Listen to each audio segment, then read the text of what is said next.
Hello everyone, मैं doctor प्रगति गुप्ता और आज इस वीडियो में हम बात करेंगे पैरालिसिस पेशेंट्स के जो केयर टेकर्स हैं, जो उनका ध्यान रखते हैं। समर्स आते ही, गर्मियाँ आते ही उन्हें किन चीज़ों का खास ध्यान रखना है, क्योंकि जब भी किसी को लकवा होता है उसका एक रिकवरी फेज जैसे ही आता चला जाता है, जब उन्हें किसी ना किसी की केयर की ज़रूरत होती है, सपोर्ट की ज़रूरत होती है। जो भी उनका ध्यान रख रहे हैं, चाहे उनके कोई फिजियोथेरेपिस्ट आ रहे हैं, चाहे उनका कोई नर्सिंग स्टाफ है, चाहे उनका फैमिली मेम्बर है, उन्हें उनकी डेली रूटीन के अंदर कुछ चीज़ों का खास ध्यान रखना है, जिससे गर्मियाँ आते हुए भी उनकी रिकवरी अच्छे से होती रहेगी और कोई कॉम्प्लिकेशंस नहीं आएंगी। सबसे पहले चीज़ का हमें क्या ध्यान रखना है, वो है हाइजीन।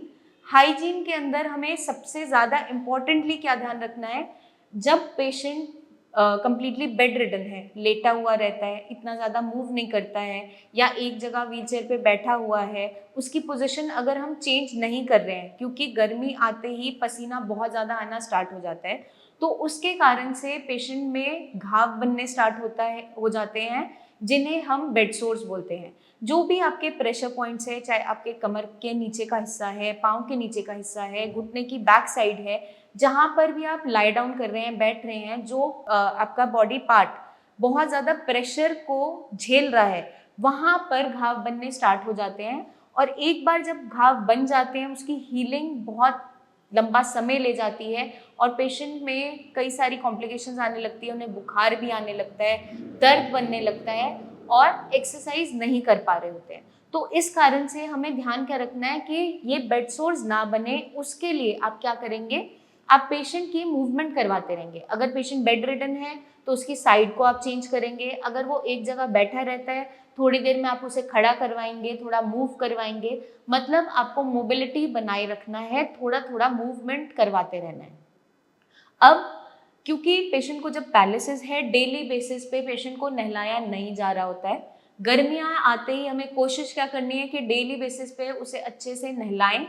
अगर कुछ कंडीशंस में हमें डेली बेसिस पे नहलाना पॉसिबल नहीं है, जैसे पेशेंट्स को कभी कभार नाक में नली लगी होती है, आरटी लगी होती है, फीडिंग ट्यूब लगी है, कैथेटर लगा हुआ है, बार बार उसे उठाकर लेके जाना पॉसिबल नहीं है, तो उस कंडीशन में अगर आप डेली बेसिस पे नहीं नहला पा रहे हैं, तो अच्छे से आपको गर्म पानी के अंदर टॉवल डिप करके प्रॉपर बॉडी की स्पॉन्जिंग करनी है, उसे ड्राई करना है।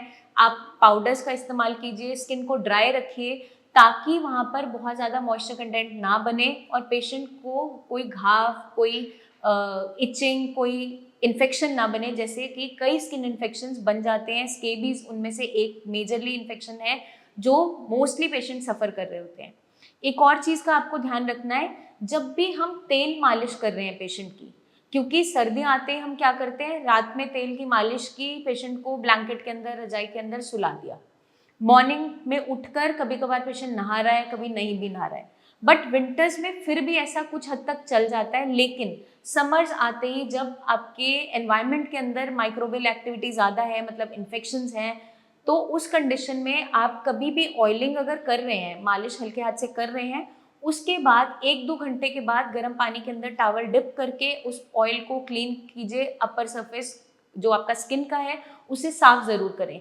उससे ये नहीं होगा कि ऑयल आपकी जो डीपर स्किन के अंदर गया नहीं, वो चला जाता है।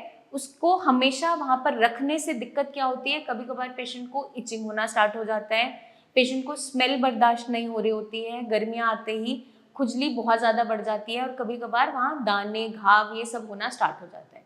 तो इस चीज़ का हम खास ध्यान रखेंगे। और अगर हम पेशेंट को नहला रहे हैं तो 1-2 घंटे बाद आप नहला सकते हैं, मालिश के बाद हल्के गुनगुने पानी से, बिल्कुल ठंडे पानी से नहीं नहलाना। सेकेंडली आपको क्या ध्यान रखना है, पेशेंट की डाइट का खास ध्यान रखना है। समर्स आते ही आपका गट उतना हेल्दी नहीं रहता। विंटर एक हेल्दी सीजन होता है जिसमें कोई पेट खराब नहीं होता, लूज मोशन नहीं होती, बट जैसे ही मौसम बदलता है, होली के बाद आपकी गर्मियाँ स्टार्ट होती है, उस टाइम पे आपके जो सराउंडिंग है, एनवायरनमेंट है, उसमें बहुत सी माइक्रोबियल एक्टिविटी स्टार्ट हो जाती है। आप थोड़ी देर अगर दही या खाना भी बाहर रखेंगे, दूध को भी फ्रिज से बाहर रखेंगे, तो वहाँ पर दूध फट जाता है, दही भी कुछ टाइम में खट्टा होना और ज़्यादा स्टार्ट हो जाता है, और जो सब्जी आपकी सुबह की बनी है वो रात तक स्मेल कर जाती है। तो ऐसा ही हमारे गट के साथ होना स्टार्ट हो जाता है। हमारा गट हेल्दी नहीं रह पाता, हमें लेटरिन चिकनी आनी स्टार्ट हो जाती है, कोलाइटिस बनता है, लूज मोशंस लग जाती है। तो इसके लिए, इन सब बीमारियों से बचने के लिए आप क्या करेंगे, जो पानी का इंटेक कर रहे हैं वो साफ होना ज़रूरी है। तो उसके लिए आप फिल्टर्ड वाटर या आरओ का वाटर वो इस्तेमाल कीजिए। अगर नहीं पॉसिबल तो कम से कम जो आप सप्लाई का पानी इस्तेमाल कर रहे हैं उसे अच्छे से उबाल लीजिए। उबाल के नॉर्मल टेम्परेचर पे ठंडा करके आप उसे पी सकते हैं। तो उससे आप बहुत से इन्फेक्शन से बच जाएंगे, आपकी तकलीफें बढ़ेंगी नहीं। साथ के साथ आपको हाइड्रेशन का ध्यान रखना है, पेशेंट को पानी की मात्रा अच्छी रखनी है।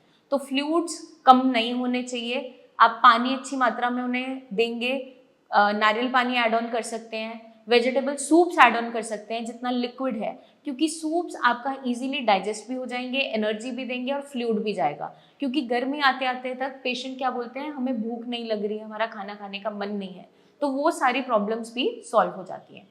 थर्डली हमें क्या ध्यान रखना है, जो हमारे केयर टेकर्स हैं उन्हें कुछ प्रिकॉशंस, पेशेंट को उठते बिठाते वॉशरूम ले जाते, उनको बहुत अच्छे से ध्यान में रखना है। जब आप पेशेंट की साइड्स चेंज कर रहे हैं, उसको आप पासा पलटवा रहे हैं, तो कभी भी जर्क नहीं देना, झटका नहीं देना। बहुत आराम से उनकी साइड आप शिफ्ट करेंगे। उठ के बिठा रहे हैं, बिठाकर उन्हें खड़ा कर रहे हैं, तो टाइम देना है ताकि वो रिस्पॉन्ड कर सकें जो आप कमांड दे रहे हो। जल्दबाजी नहीं करनी है, पेशेंस रखनी है। आपको लगता है कि आपको किसी और साथ में एक और किसी की ज़रूरत है उन्हें उठाने में, तो वेट कीजिए जब तक कोई ना हो, उसके अकॉर्डिंग ही आपको पेशेंट को उठाना है, झटका नहीं देना। और अगर आप अकेले उठा रहे हैं तो बहुत सपोर्ट के साथ वेट को बैलेंस करते हुए आपको उन्हें खड़ा करवाना है। तो ये अगर हम प्रिकॉशंस रखते हैं तो पेशेंट इंजरी होने से बचता चला जाता है। अब पेशेंट अगर वॉशरूम जा रहा है, आप लेकर जा रहे हैं, एक चीज़ का ये भी ध्यान रखिए कि जो वॉशरूम का फ्लोर है वो गीला तो नहीं है, तो उसको वाइप ऑफ कीजिए। सूखा हुआ होना ज़रूरी है, उसको सुखाइए, क्योंकि पेशेंट की जो कोई भी अगर एडिशनल इंजरी होती है वो हम ज़्यादा संभाल नहीं पाते, क्योंकि उसकी रिकवरी पीछे होती चली जाती है। तो इन सारी चीज़ों से उसे बचाने के लिए आपको प्रिकॉशंस रखना ज़रूरी है। पेशेंट को जब आप कुछ भी एक्सरसाइजेस करवा रहे हैं तो उस कंडीशन में थोड़ा सा वेट कीजिए, वो आपकी कमांड समझ सके। एक एक्सरसाइज से दूसरी एक्सरसाइज पे जब आप स्विच कर रहे हैं तो उसे टाइम दीजिए समझने का, रिस्पॉन्ड करने का। जल्दबाजी नहीं करनी है किसी भी चीज़ को लेकर। लास्टली आपको डेली बेसिस पे उन्हें कोई ना कोई एक्सरसाइजेज ज़रूर करवानी है, और जो एक्सरसाइज हम करवा रहे हैं उनकी स्ट्रेंथ के अकॉर्डिंग करवाना है, क्योंकि गर्मियों में आपकी बॉडी एग्जॉस्ट हो जाती है। इसीलिए आपको हाइड्रेटेड रहना इंपॉर्टेंट है, आपके इलेक्ट्रोलाइट्स बैलेंस होना ज़रूरी है। इसमें आपका नारियल पानी बहुत अच्छा रोल प्ले करता है। पानी की मात्रा अच्छी रखिए ताकि उसे जो स्वेटिंग हो रही है उसकी वजह से डिहाइड्रेशन ना हो। जो पेशेंट्स डायबिटिक हैं वो कोकोनट वाटर बहुत ज़्यादा इस्तेमाल ना करें, वो अपना हाइड्रेशन अच्छे से पानी से कर सकते हैं। अब जो भी आप एक्सरसाइज डेली बेसिस पे करवा रहे हैं वो आपको कैसे करवानी है, जब पेशेंट बोल रहा है मैं थक गया हूँ, तो उस टाइम आपको रुक जाना है। थोड़ा पुश हम करेंगे बट इतना ज़्यादा नहीं करेंगे, उसकी स्ट्रेंथ के अकॉर्डिंग ही एक्सरसाइजेस करानी है, ताकि एक दिन में आप इतनी एक्सरसाइज ना करवा दें कि नेक्स्ट डे पेशेंट कोई भी एक्सरसाइज नहीं कर पा रहा। तो आपको एक कंसिस्टेंसी रखना ज़रूरी है ताकि डेली बेसिस पे पेशेंट एक्सरसाइज कर सके, तभी जाकर पेशेंट की रिकवरी जल्दी हो पाती है। तो मैं उम्मीद करती हूँ हमारे जितने भी केयर टेकर्स हैं जो हमारे पेशेंट्स का ध्यान रख रहे हैं घर पे, वो सारी चीज़ों को समझते हुए इन सारी प्रिकॉशंस को फॉलो कर रहे हैं, और शायद आप पहले से भी ये प्रिकॉशंस फॉलो कर रहे होंगे।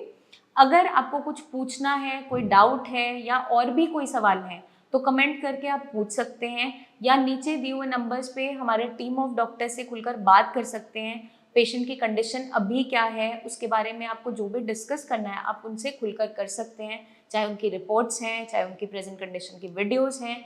आप पर्सनली आकर मिलना चाहते हैं तो ओपीडी में आकर आप अपॉइंटमेंट लेके विजिट कर सकते हैं। जल्दी ही मिलेंगे हम नेक्स्ट वीडियोस में, तब तक के लिए इन टिप्स को फॉलो करते रहिए और इन समर्स के अंदर अपने पेशेंट्स की रिकवरी जल्द से जल्द लेकर आइए। अपना खास ध्यान रखिए। Take care.